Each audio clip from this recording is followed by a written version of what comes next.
I've shown you the wireless station on Wernethlow numerous times on this channel, but recently I was passing the golf club site further down the lane and noticed something strange. For a couple of weeks now, the mast has been wrapped up in sheets with not much sign of activity apart from climbing ropes going to the top. I visited a couple of times and couldn't see anything going on due to the high winds and heavy rain we've had here in Manchester recently. However, there was a break in the weather and work commenced, and while we look at what's going on, I'll tell you a little bit more about the site.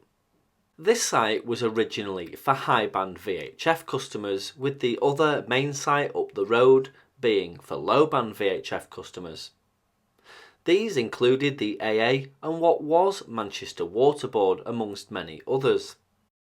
Pi kept them apart to avoid interference problems, and later when equipment was co-located in one place, there were better antenna setups and filtering systems to avoid interference between high band and low band. The golf club site was redeveloped in the early 80s, and this new tower that you can see today was erected. It carried the microwave dishes for Mercury Communications, who had just established a national network in competition with BT. This microwave backbone ran down the country, and Wernethlow had a link into Mercury Manchester with another 13 GHz dish on Sunley Tower. Wernethlow was just one hop in the chain. The landlines to the site were private lines provided by the GPO and later BT. Pi used to rent space to customers in communal radio sites, or com sites as they were referred to in the industry.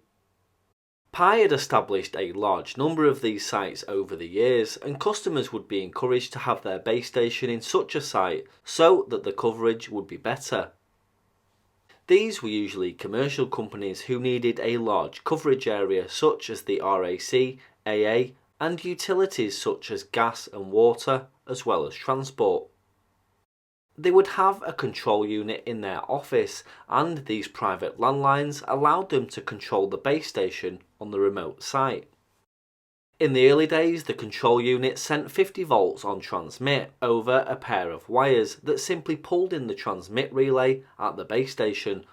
Along with the DC was the audio input. Then in receive, the audio from the base station was sent back to the controller. These were referred to as DC lines. Later, BT wouldn't provide DC lines as exchange technology had changed. Instead, they started to use AC lines, and base station control was via a 2970 Hz tone, just above the maximum audio frequency. Other functions such as talk-through were controlled by FSK signalling. Nowadays, this mast is home to some residual PMR services and mobile phone transmitters, and if you hadn't guessed already, the mast is being painted to preserve it and extend its life into the future.